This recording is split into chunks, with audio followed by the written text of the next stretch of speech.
Hey, it's A Humble Collector here, and today's video we're taking a look at the items that I bought at the 2023 Mac Show. So in the thumbnail there, that was items that I bought as well as some of the other people I was with. So for example, the rifle that was up at the top there on the thumbnail, that is a model 1917 Eddystone, purchased by a friend of mine. Barrel's dated to 1918, so wartime production, pretty cool.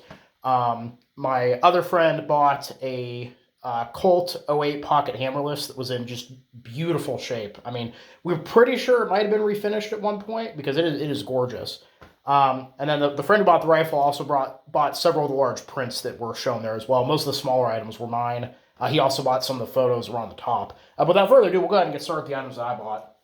We'll go from large to small instead of smaller to large like I normally do in these videos.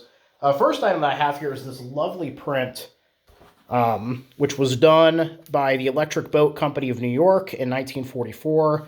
Apparently, I was talking to the sellers. They had a bunch of these different prints showing pontoon boats, and I guess they did a whole series of these during the war. So my friend bought one. I bought this one. It's super cool. We see the pontoon boat there lighting up some Japanese troop barges. Title's really cool, Barge Busters. Very much looking forward to getting this framed. People that I bought this from, I buy from every year. I think that I've been going to Max. They actually run a show over in Ohio twice a year, the National Road Military Antique Show, which will be the last one of this year will be December 2nd, 2023. Yeah, Saturday. They're great people. Like I said, buy from them every year. I get a lot of the yard longs that have been in previous Max Show videos from them. Very pleasant people. Love talking to them. Love browsing their wares. They always have really cool stuff. So if you're in the area on December 2nd of, let's see, Zanesville, Ohio there, definitely go check it out because I'm going to try to get out there as well. And then going through some of the other items here. This is pretty cool. So this is a unit history. And what's really neat about this one is it actually has the original mailing envelope that from 1946 that was actually sent to the veteran, in this case, a Harold J. Jackson. So it's still in the mailer here. It's like almost pristine. Just look at this. History of the 328th Infantry Regiment, which I'm not super familiar with, but it is super cool. Really well illustrated. Has the whole combat almanac there of all their fighting in Europe. Just super, super cool stuff. It also has something I haven't seen before in one of these unit histories, a complete KIA list at the back of the book here for all, it looks like 489 that were killed in action and 64 that were dead of wounds. So, yeah, super cool. It also has the missing in action at the very end here, as well as an epilogue. Also has all the Silver Star Medal winners listed, and I believe there was one Medal of Honor winner from the unit as well that's listed in here. So this is going to be a super cool, I can't wait to get this scanned in, and eventually, at some point in the future, I'd love to do a video on this, similar to the War Dead of the Gustav Hoffman shoe company that I just did. I think that'd be really interesting. No guarantee on when I'm going to get to it, but yeah, eventually I definitely want to do that. And yeah, just super cool. I love these little like printed unit histories from right after the war. I did a video a long time ago on a 2nd Division booklet that I had. If you haven't seen it, definitely go check it out. It's pretty neat. There's another pretty cool one. So this is a letter that was sent by an Oberleutnant who is the commander of the 5th Battery of the 28th Artillery Regiment to the family of a Porsche. Yeah, the father of a soldier named Porsche that was killed in his unit near Leningrad in 1943. Super cool stuff here. I haven't fully translated it, but I know I did a little bit of preliminary research on the unit. I know they were near Leningrad. And also, yeah, his son was or Porsche's son was a radio operator. I haven't, like I said, I haven't translated the full thing, but it sounds like they were trying to counterattack a breach in the line, and something happened to him there. So super cool. Definitely looking forward to fully translating that at some point. Also from the dealer who sold me the print, we have this super cool, actually I haven't taken it out of the wrap yet, USS Minneapolis like shipboard newspaper, printed in Pearl Harbor about a year before the famous raid. And I love these little like wartime like shipboard printings. They always have really cool, yeah, like cartoons and stuff. I own a few. I don't think I've ever actually done videos on any of them. I really need to do that at some point. Oh, somebody filled out the crossword. That's neat.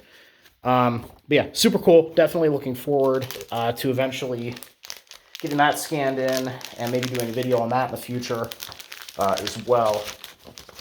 Put this away here.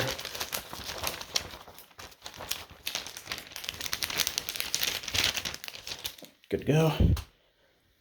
Let's see here. So I have a lot of death cards and photographs. Not really sure where to start. We'll start with some of the death cards. So really, death cards were kind of light this year. I didn't see as many as I did last year. And also the prices of death cards were way higher than they have been previously. One of the first tables I went to, they had a stack of death cards. I looked through them, picked out a few. And they were pretty basic cards. The guy wanted like $10 a piece for them. And his justification was they're really hard to get out of Germany these days, which isn't true if you watch this channel. I routinely buy cards from Germany for like $3, $4, $5, you know? So, granted, you gotta pay shipping too, but a lot of times sellers could combine. But it seemed really weird, and that kind of stayed throughout the show. So I did buy a few cards, but not nearly as many as last year. This was a really cool one for Paul Roos, who was a Matrosen Obergefreiter in the Kriegsmarine. And the reason I picked up his card initially is because it notes here that he was born in Rio de Janeiro, which was cool. I'd never seen that before. There was actually a lot of German immigrants to South America throughout the early part of the 20th century, so it makes sense in the late 19th century, early 20th century.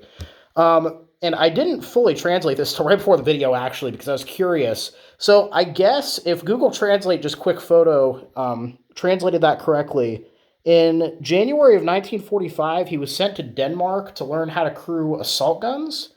And he suffered, there was some kind of training accident, like there was an explosion at the training field, and he suffered brain injury and would die in a hospital several months later. So really, really interesting stuff. I haven't actually looked for his casualty record yet, but that should be super cool to research.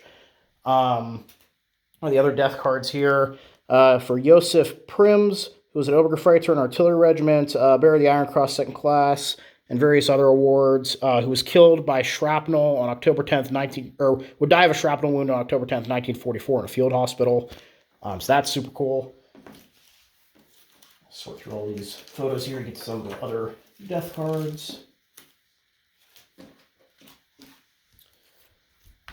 So we have this one here for a Ludwig Hutter, who was an Oberschütze I think it's actually machine gun, Maschinengewehrschütze, in a infantry regiment, and he was killed January 1st, 1942 in the fighting in Russia.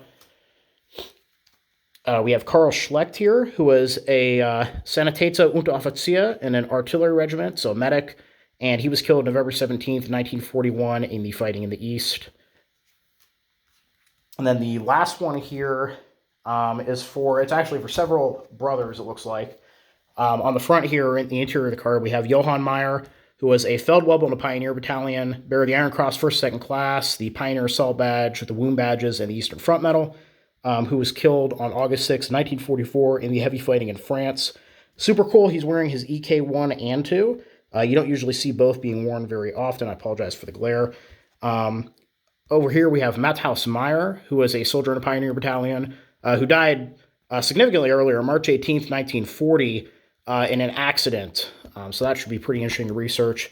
And then on the back here, Josef Meyer, who looks like he might have been an SS Stormman in Totenkopf, maybe, who on December 28th, 1941, would be killed in the heavy fighting in the East. So yeah, pretty cool card for three brothers. A lot of interesting detail there, so I paid quite a premium for that one. Yeah, we'll go ahead and go into some of the documents, and we'll go into the photos.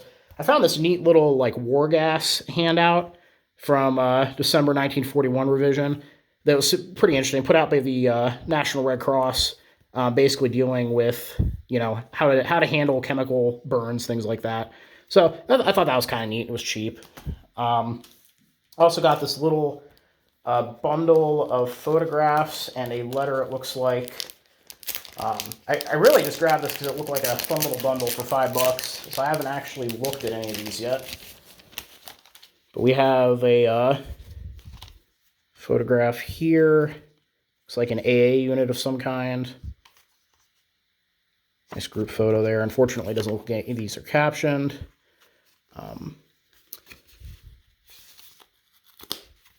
It's a little stuck together there. We have a little photos of sailors there. postcard photo, also not captioned. I have a little piece of victory mail from February 21st of 1944. Take a look at. Hi friends, I'm now someplace in New Guinea. Lots of coconut trees and beautiful birds. Am getting dark as an Indian and go swimming every day. Sharks and all conditions are a lot better than I expected, and chow not half bad, but it sure is a long way from Michigan. Natives are friendly, but a queer-looking bunch, and I sure would hate to meet up with them in a dark night for the first time. It's where it's covered by a blot. Haven't heard from me for weeks and are probably going nuts, as mother was very sick about the time I left. This looks like his mother might have been ill. Well, I hope to hear from you in the near future. I can't translate that. As ever, your friend George. And it looks like this was sent by a George M. Stevenson of the 274th Repair Company, 4th Repair Department, RPO 703. It's pretty neat. Yeah, I like these little V-mail letters. So what's interesting about these, if you didn't know, they actually would take these letters and they would microfilm them so that they could ship a bunch of them for like basically no weight and no room in transports. And then they'd reprint them wherever they were going, which is pretty cool. Then there's the other letter here with YMCA envelope. Ooh, World War I. Dated to April 28th, 1918. On the letters, June? Yeah, June 8th, 1918. Somewhere in France, Mr. J.H. Hawkins, it looks like. Dear sir, I received your letter and was glad to hear from you. I am well and doing fine. And hope you the same. How is Uncle Ira and all the family getting along? When have you heard from Uncle Bud? Has he wrote you since he left? I guess he is something from by this time. Okay, so just following up on family. That's pretty cool, though. I like the YMCA letterhead there with the British on active service with the British Expeditionary Forces. That's actually pretty cool.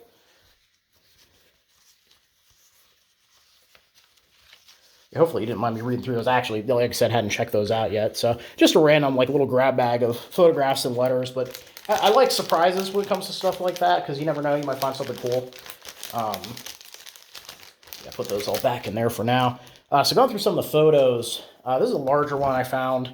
Not 100% sure if this is an original or not, but we see a Flak 88 position opening fire on some tanks, probably like a training ground it looks like. But it's got a bunch of captioning on the back in pencil and a stamp there that I wasn't too familiar with. But thought it was a neat photo, and figured with the captioning and everything it had a better chance of being real, and it wasn't a lot of money. Moving on here, we have actually one of the normal photo sellers that I see every year had a lot of really good ones this year. I spent several $100s with him. First off, we have this really cool photo. We have some Waffen SS soldiers here posing with a captured PPSH and a PPS 43, it looks like. So that's super cool. Always interesting seeing the captured weapon photos. We have another one here with caption on the back here to 1941, posing with what looks like an Irma submachine gun, which I thought was pretty cool. It's always interesting with the SS photos because they got a lot of really like outdated and captured equipment, especially early in the war. Here we have a half-track mounted anti-aircraft gun and crew all hanging out, unfortunately not captioned. But yeah, that's a pretty neat one. This is probably the most expensive photo out of the bunch. This is a captured French tank. And what's interesting, I don't think it's going to show up very well on the camera, so I might have to put like a picture of it up here after I scan it. But it has SS runes painted on the turrets. It's captured French tank that's burning up somewhere in the east, probably. So yeah, like I was saying, the SS used a lot of captured equipment from France and some of the other countries early in the war, so that's not particularly surprising to see. Um, we have a nice field bivouac here, also SS, sitting around a table here, unfortunately uncaptioned.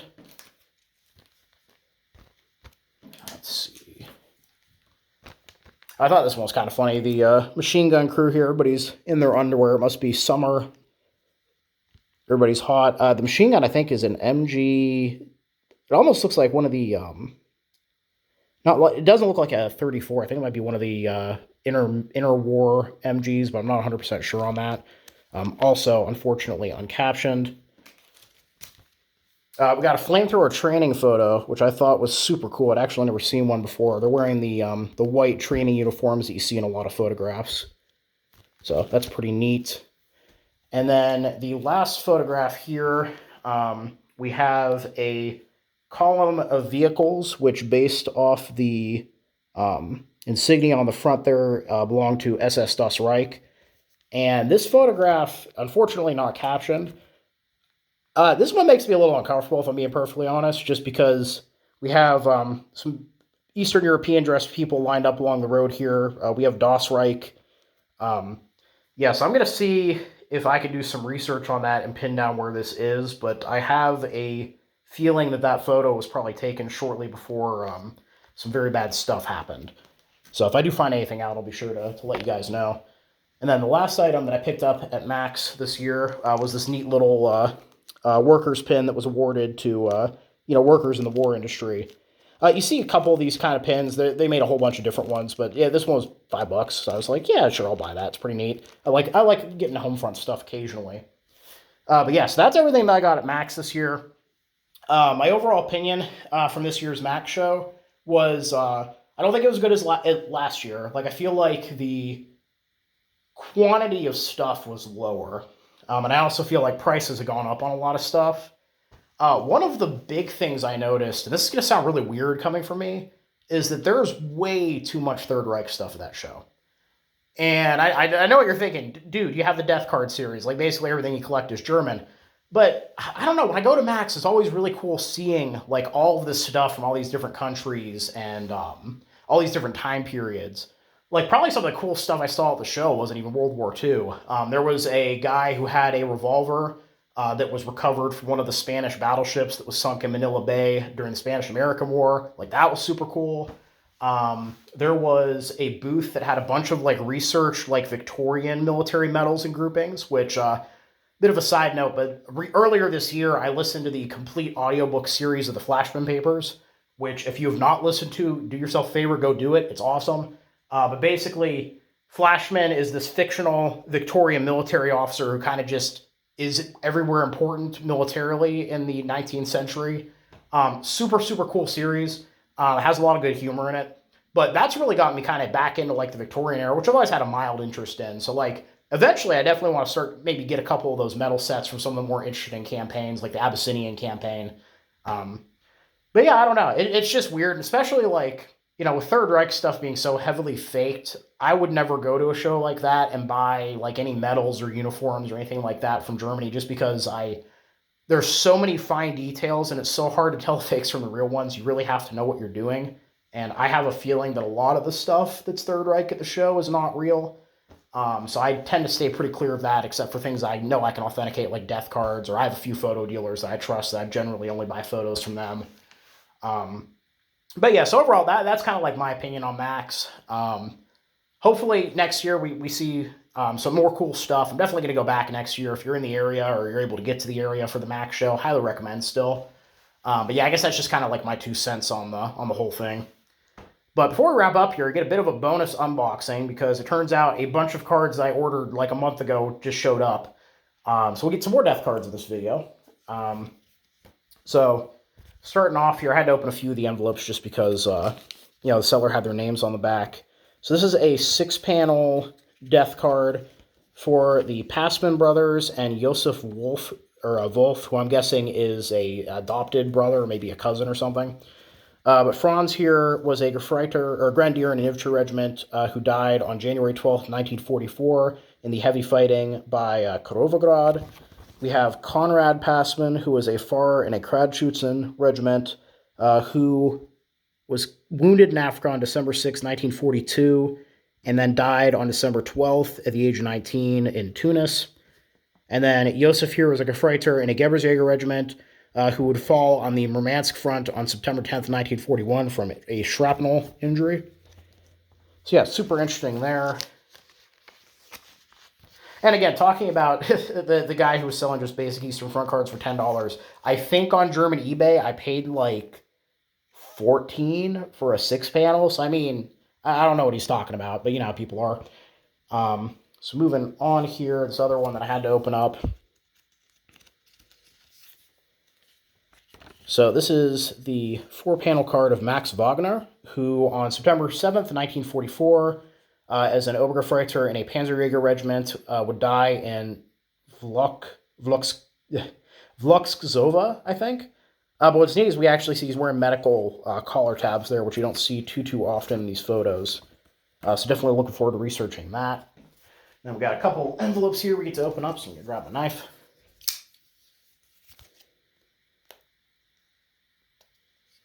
Ooh, all right. I'll cut this over here.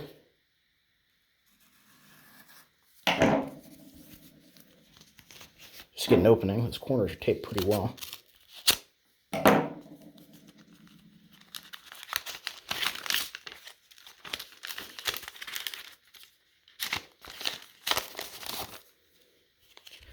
Alrighty.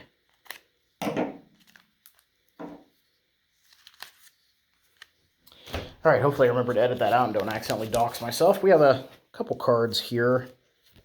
The first one is for Josef Ernst, who was a Lieutenant and Company Führer in an infantry regiment, bearer of the Iron Cross, 1st, 2nd class, the Infantry Assault Badge, who was born February 28th, 1911 in Martzling, and fell October 2nd, 1941, in an assault on the Eastern Front. So it's pretty cool. Yeah, but trying to pick up more like officers' cards lately, like Lieutenants, Oberleutnants, stuff like that, just because if I do have the unit histories, those guys tend to get mentioned a bit more. I'm still buying cards for regular soldiers too, obviously, but you know, the cards for those higher ranking guys don't come up very often. This is kind of a neat one. It's very thick card stock. It looks like we got a bit of bleed from another card at some point. But this is for Albert Holzhauser, who was a regimental Oberinspector of the Luftwaffe, which I'm not super familiar with.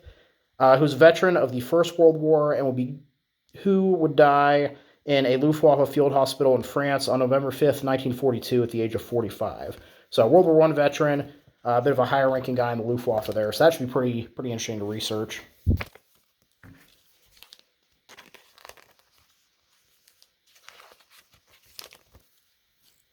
And we've got 3 more.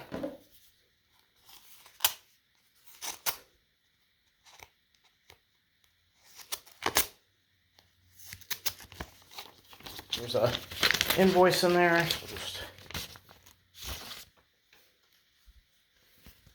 avoid that.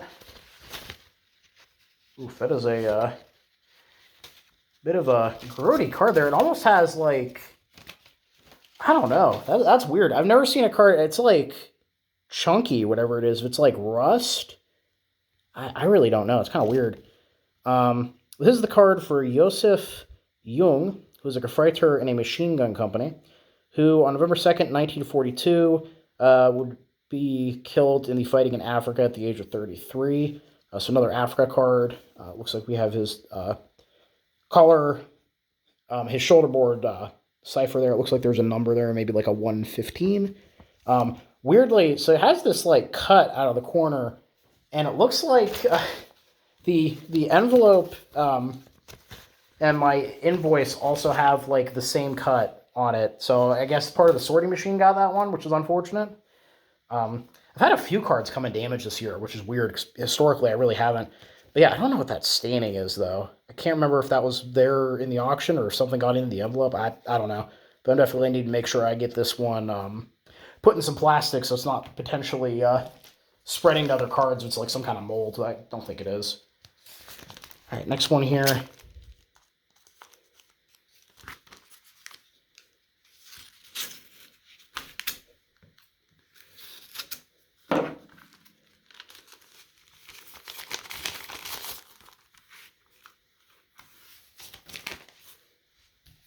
another invoice, which I'll have to open up over here.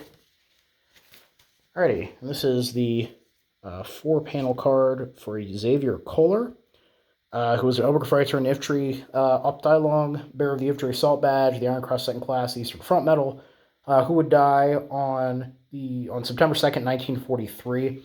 So we can see he's obviously in the Feldpolit side by that cap there, but also he has an SS-style eagle on his sleeve. So I know like a lot of the field police units, or some of the police units, became SS later in the war, so I'm not sure if that's like what happened here. I'm not super well versed in like police uniforms or things like that, but should be a interesting one to research. And then the last envelope here.